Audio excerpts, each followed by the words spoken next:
अस्सलाम वालेकुम दोस्तों, वेलकम टू माय चैनल। दोस्तों, जिस तरह आप जानते हैं कि बांग्लादेश के अंदर इस वक्त जो सियासी सिचुएशन है वो बहुत ख़तरनाक चल रही है। हज़ारों तलबा स्टूडेंट्स इस वक्त सड़कों के ऊपर एहतजाज कर रहे हैं।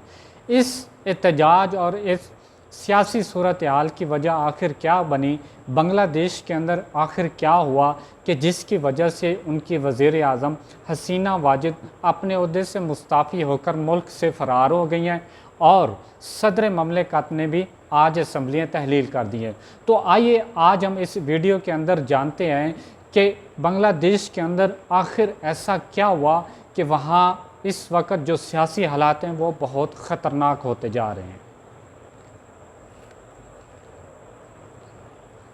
बांग्लादेश की पुलिस और आर्मी स्टूडेंट्स के पीछे पड़ी हुई है।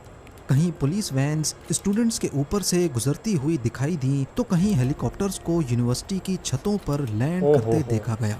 हजारों लाखों स्टूडेंट्स सड़कों पर प्रोटेस्ट करते दिखाई दिए। कहीं पर रैलीज निकाली गई तो कहीं प्रोटेस्ट मार्च।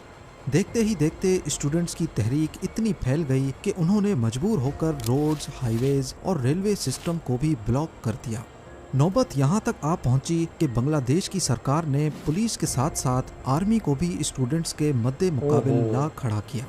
लोकल मीडिया तो वैसे ही कुछ रिपोर्ट नहीं कर रहा था, ऊपर से इंटरनेट, सोशल मीडिया और सबसे बढ़कर व्हाट्सएप भी ब्लॉक करके अहम एरियाज में कर्फ्यू नाफिज पूरे मुल्क के अंदर कर्फ्यू नाफिज हो गया था। ऐसा वैसा नहीं बल्कि शूट एट साइट। कई मकामात पर स्टूडेंट्स के ऊपर डायरेक्ट गोलियां भी बरसाई गईं। 200 से ज्यादा निहत्ते स्टूडेंट्स मारे गए, कई हजार जख्मी और बेशुमार स्टूडेंट्स को अरेस्ट कर लिया गया। इस सब के साथ साथ इतने दिनों तक मुल्क शट डाउन रहने की वजह से बांग्लादेश को $2 बिलियन से ज्यादा का नुकसान हो चुका है। इतना सब कुछ होने के बाद सबके जहन में एक ही सवाल मंडला रहा है कि बांग्लादेश में आखिर ये सब क्यों हो रहा है, कैसे हो रहा है। आइए देखते हैं हमारी इस वीडियो के अंदर। नाजरीन, इस सब की शुरुआत 5 जून 2024 को हाई कोर्ट के एक फैसले के बाद से हुई, जब उन्होंने बांग्लादेश सिविल सर्विसेज में कोटा सिस्टम को वापस से बहाल कर दिया। शुरुआत में कुछ पीसफुल प्रोटेस्ट देखे गए, लेकिन उसके बाद ईद की छुट्टियां आनी थी, इसी वजह से मुल्क भर में प्रोटेस्ट पोस्टपोन कर दिए गए। ईद के बाद स्टूडेंट्स ने दोबारा से प्रोटेस्ट शुरू किए और इस बार ये कुछ ज्यादा सीरियस थे। उन्होंने रोड्स ब्लॉक किए और कोटा सिस्टम को खत्म करने की ये बात तो उनकी ठीक है। वैसे तो प्रोटेस्ट का मकसद कोटा सिस्टम का खात्मा था, लेकिन देखते ही देखते इसमें और भी कई वजूहात शामिल हो गई।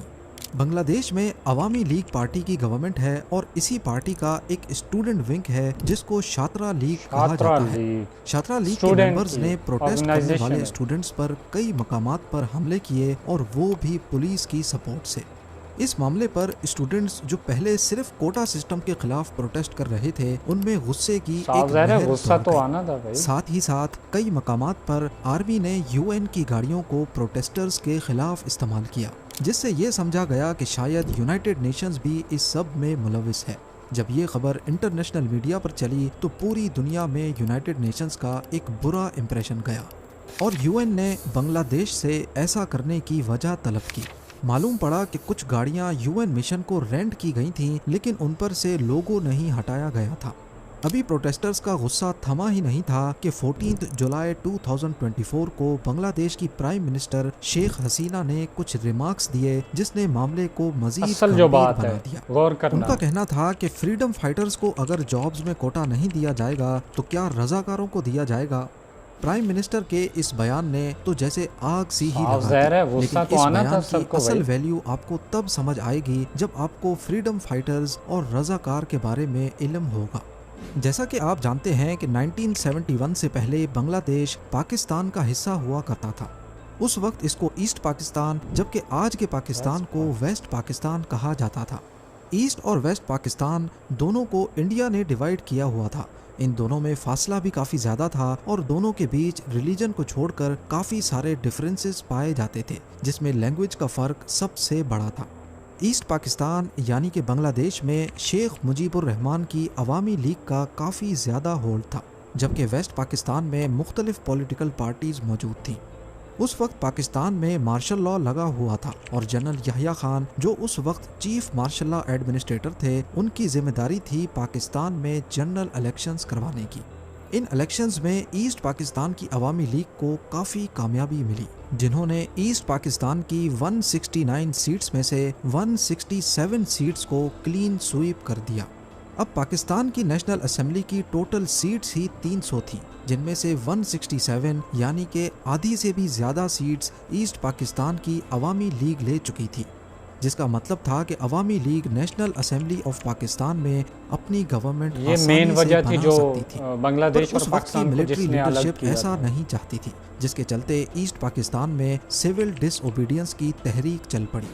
7 मार्च 1971 को शेख मुजीबुर रहमान ने अपनी स्पीच में पाकिस्तान से अलहदा होने का इशारा दे दिया और 23 मार्च को पहला बांग्लादेशी फ्लैग ईस्ट पाकिस्तान के काफ़ी घरों पर लहराया गया। इसका नतीजा ये हुआ कि ईस्ट पाकिस्तान में एक मिलिट्री ऑपरेशन लॉन्च किया गया, जिसका मकसद ईस्ट पाकिस्तान को वेस्ट पाकिस्तान से अलग होने से रोकना था। बांग्लादेश की आज़ादी की ये जंग अगले 9 महीने तक चलती रही, जिसमें ईस्ट पाकिस्तान में मिलिट्री की कुछ यूनिट्स ने पाकिस्तान से अलग होकर आज़ादी पाने के लिए अपनी अलग फोर्स बना ली, जिसको बांग्लादेश फोर्सेस, मुक्ति बाहिनी या फिर फ्रीडम फाइटर्स भी कहा जाता है।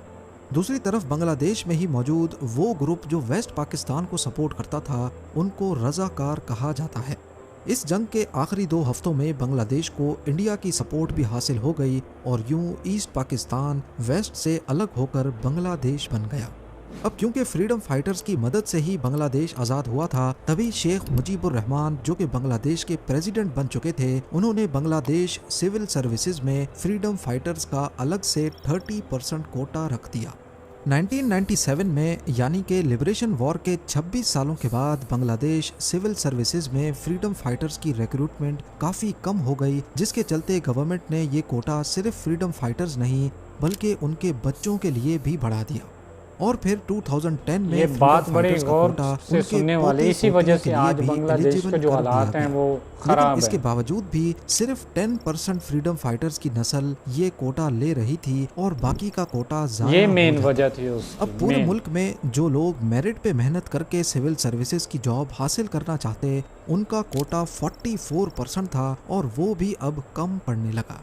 तो ये चीज़ स्टूडेंट्स को काफ़ी ख़राब लगती कि हम इतनी मेहनत करने के बाद भी मेरिट के 44% ये कोटा वजह में भी थी। नहीं आ सकते, जबकि फ्रीडम फाइटर्स का ख़ानदान कुछ ना करके भी आसानी से गवर्नमेंट सकता जॉब हासिल कर सकता है।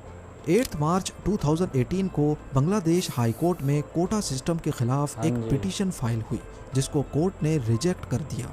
उस वक्त प्राइम मिनिस्टर शेख हसीना ने कहा कि वो पर्सनली फ्रीडम फाइटर्स के ख़ानदान के लिए कोटा रखना चाहती हैं, जिस पर स्टूडेंट्स ने कोटा सिस्टम के खिलाफ भरपूर प्रोटेस्ट किए। उनका कहना था कि या तो फ्रीडम फाइटर्स के बच जाने वाले कोटा को मेरिट वाले कोटा में मर्ज कर दिया जाए या फिर फ्रीडम फाइटर्स का कोटा कम किया जाए। इस पर प्राइम मिनिस्टर शेख हसीना ने एग्जीक्यूटिव ऑर्डर जारी किया और बांग्लादेश सिविल सर्विसेज में से कोटा सिस्टम ही ख़त्म कर दिया। अगले कुछ सालों तक खामोशी रही, लेकिन फिर अचानक बांग्लादेश हाई कोर्ट ने 5 जून 2024 को शेख हसीना का वो एग्जीक्यूटिव ऑर्डर कैंसिल करके कोटा सिस्टम वापस से बहाल कर दिया और यहीं से दोबारा प्रोटेस्ट शुरू हो गए।